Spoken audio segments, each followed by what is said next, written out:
Hello and welcome back to Dusting History. Straight up, today's image looks pretty good, like it would only need a bit of a grade and it would be fine. But in fact, it ended up needing a ton of different techniques to clean up. So I thought it would be a good one to highlight today and just show you how I went about cleaning it up.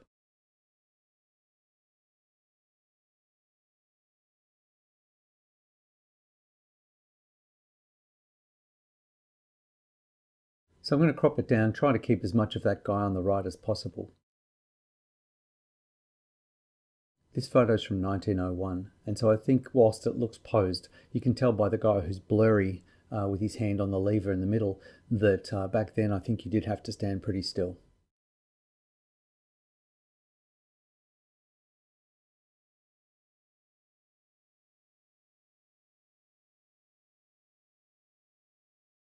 So as usual, a hue and saturation layer, turn down the saturation, and then a curves control,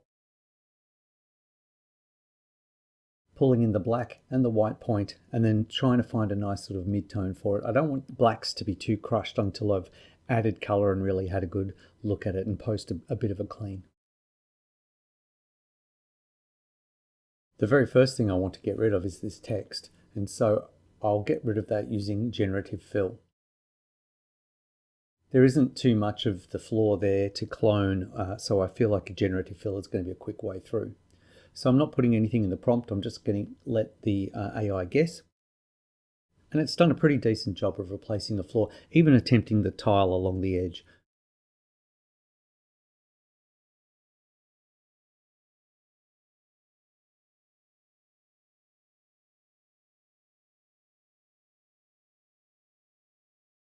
Jumping forward quickly, I've made a copy of the background and then a selection of the piece of floor I want, and I've just copied and pasted it. And so on that top layer, you can see I have a little slice of that mosaic. And so I'm going to just put it on top and then using the arrow keys, bump it up and down and left and right until I think it sort of lines up with the tile on the floor.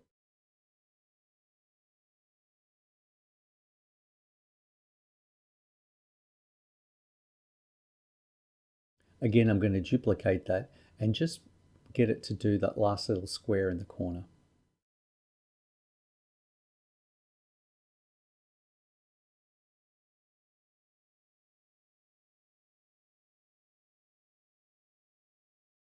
And I'll merge those two layers together, create a mask, change that to black, and then just paint it back where I need it.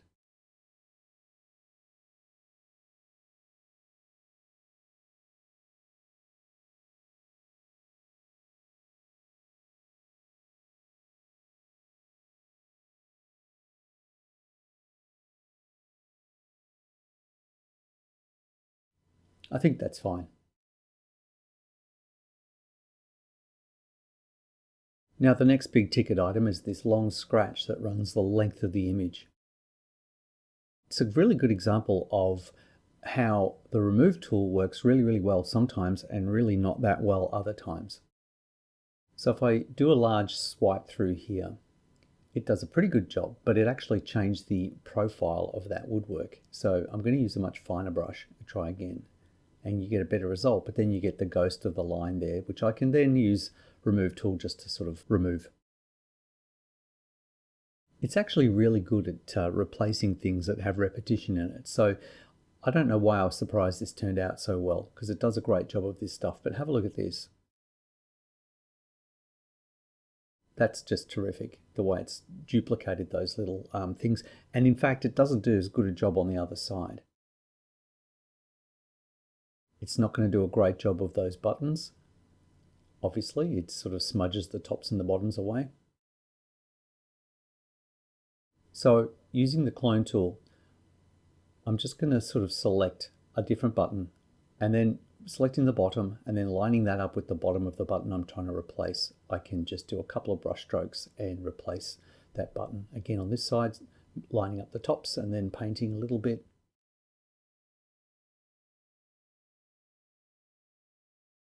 And then I tried to erase some of that darker shadow and I ended up exposing the scratch underneath, so I've left that. It's fine. I can come back and fix that later. So again, the remove tool, fantastic job there. but not so fantastic on his fob chain and that little ring. And again, it's just, I guess it doesn't have a lot to copy and paste to or to reference, so just taking it slow with a finer brush is generally a better way to go.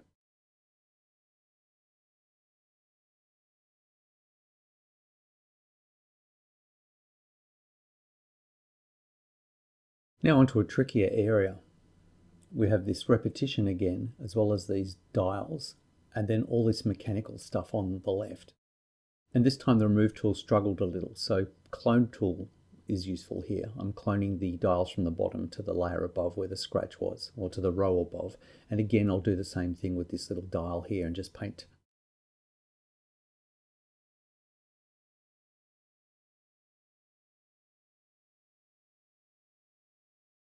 Now you can sort of see it's made a bit of a mess of those mechanical shapes.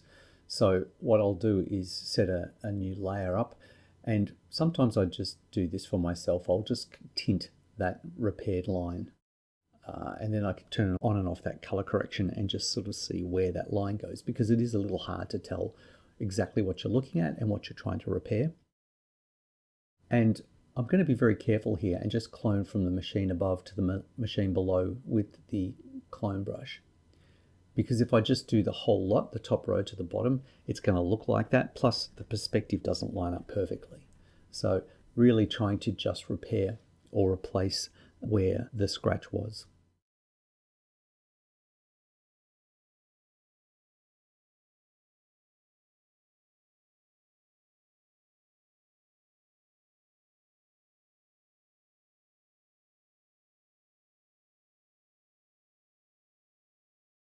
As with a lot of these old photographs, there's a lot of light leak or overexposure on the borders of the image, and you can see the bottom right corner is quite lifted, as is the whole way across the bottom. So I'll do a levels adjustment layer here, and in the mask for that I'll draw a grad, and then I'll adjust the grad and adjust the levels on the level adjustment layer till I think I have an exposure along the bottom of frame that kind of matches the exposure of the middle of the image.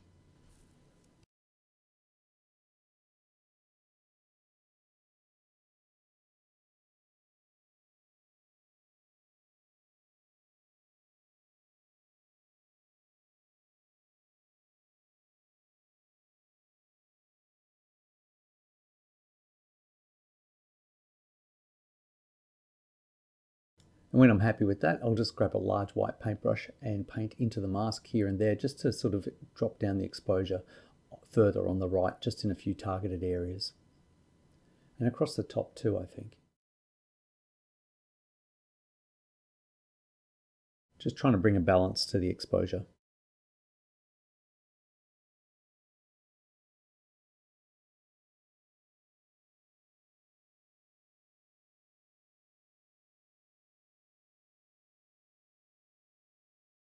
Now onto cleaning.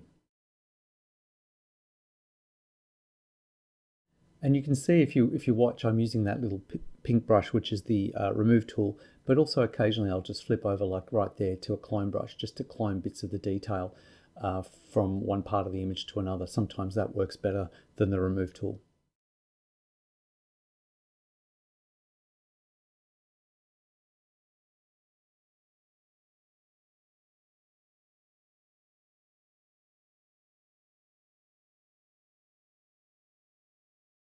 Now the top of this wall is pretty dirty, and I could paint all the spots out, or I could paint a flat color, but I'm going to try something different.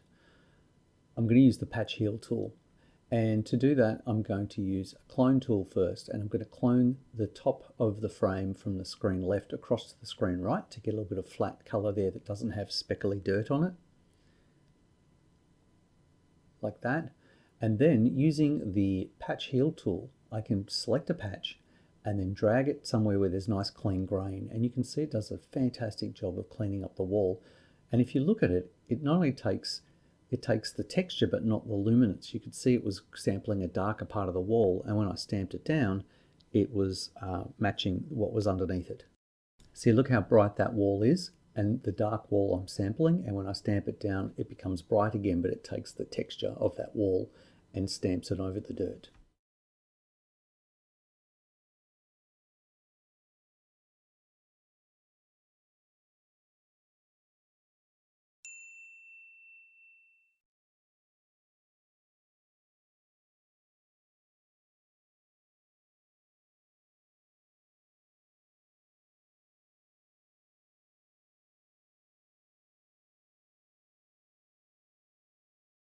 We're coming up to two dreaded fingerprints on the right hand side of the frame, and rather than use the heal tool or the remove tool on those, I'm going to use the patch tool again.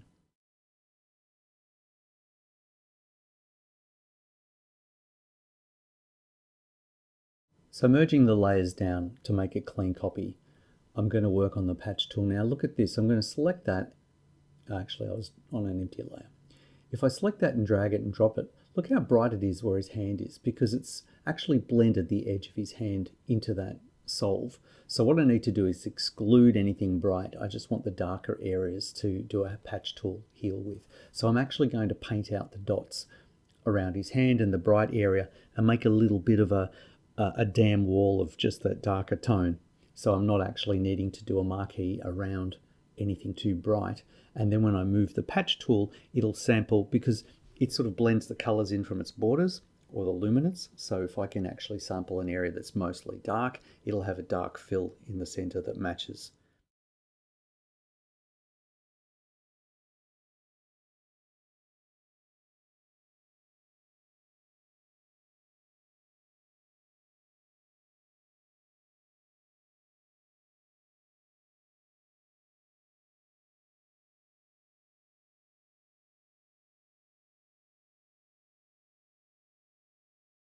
Now you can see here, if I do a patch tool now, and be careful not to grab that bright edge of his arm and then slide up there, and then try a few times like that, it'll give me a relatively even tone. Now I can darken that later and it'll be fine. Here you go, just a little bit of a burn tool.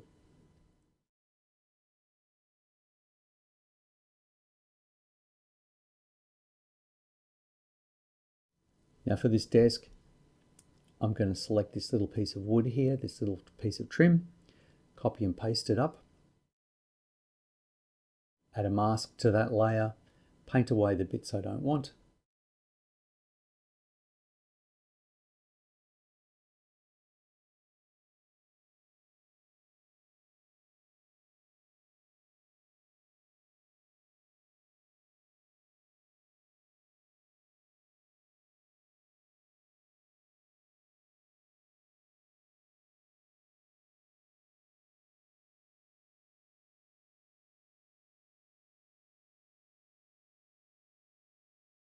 Now once again the patch tool's coming to the rescue. I'm going to select that little area of damage and then select a different part of the desk that has a nice even grain, like that, and it does a really great job.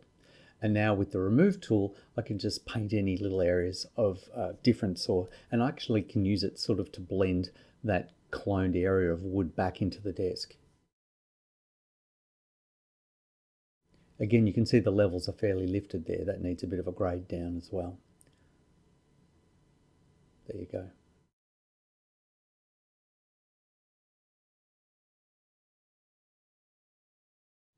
So carry on cleaning.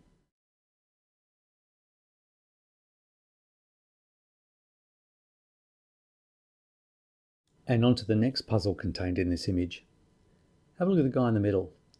Look what he's doing. He's smoking a pipe that looks like it's gone, or it looks like it's made out of frosted glass. I can't even work out what's happened. It's like somebody's decided they shouldn't have somebody smoking in the photo, so they've painted it out, done something, scratched it away. I can't work it out. It's almost like a cloaking device on it.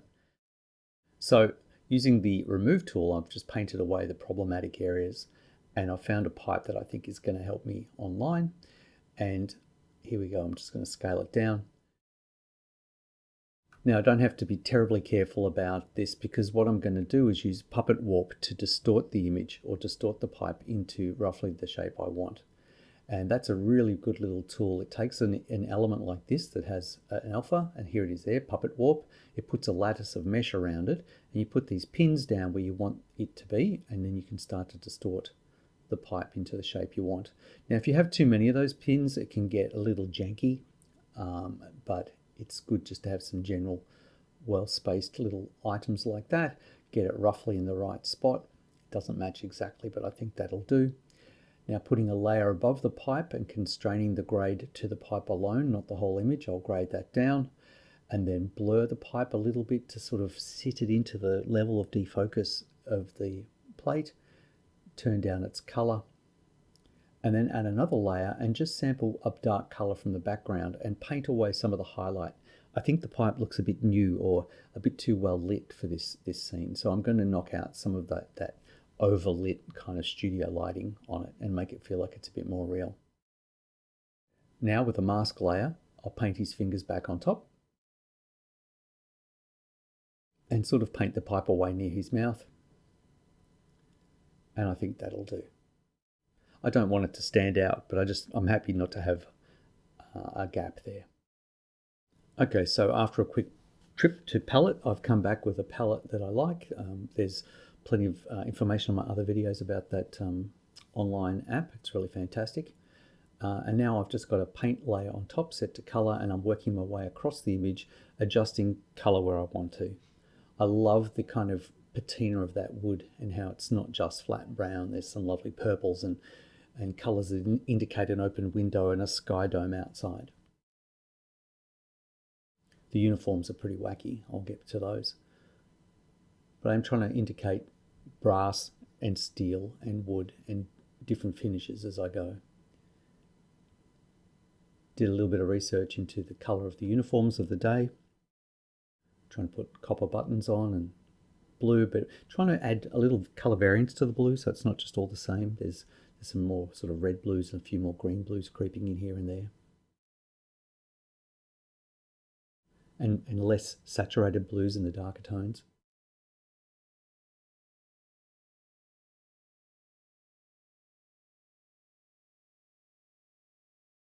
And now a little bit of skin tone reference. These guys have pretty blown out faces. There wasn't a ton to work with, but I did want them to at least have more natural flesh tone.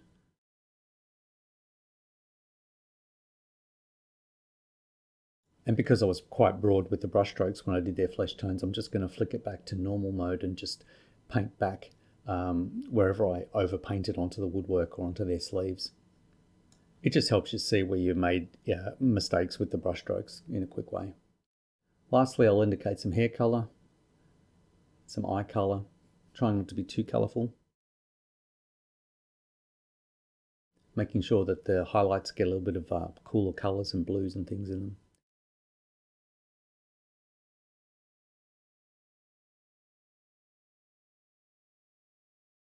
It's now I do any last minute adjustments.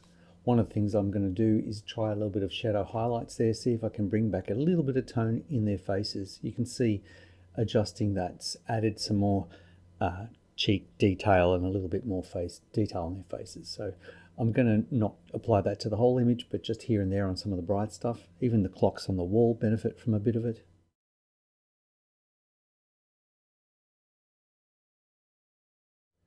But it does mean I have to go in and do a bit more despotting and a little bit more color correction. This is something I should have done at the start. I left this way too late. And we're done. So I hope you enjoyed that. I hope you learned something about some of the different ways you can repair an image. And there's no one way to do it, but it's good to know what all the different tools are at your disposal.